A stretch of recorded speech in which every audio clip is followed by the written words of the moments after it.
Select the unit system. C or inch pound for calculations. Choose the moved substance from the list. This can be dry air or moist air, or you can define custom heat carrier parameters. For air, you can specify the pressure if it differs from the standard sea level pressure or the altitude above sea level.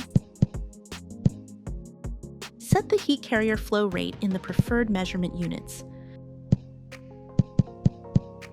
A dedicated module is available for calculating flow rate, power, inlet and outlet air temperatures. A separate video will provide detailed information about it.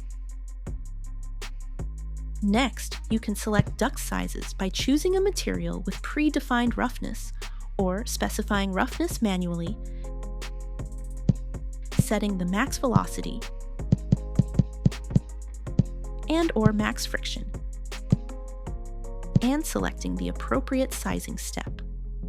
The system simultaneously calculates dimensions for 3 types of ducts: circular, rectangular, and oval.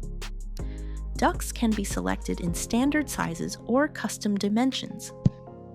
For rectangular ducts, you can define the maximum aspect ratio and the minimum size. You can also perform calculations for a specific duct size. In this case, velocity and friction will be determined.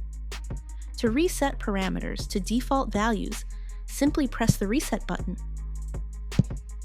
The program description includes additional calculations, all calculation formulas, and references to data sources.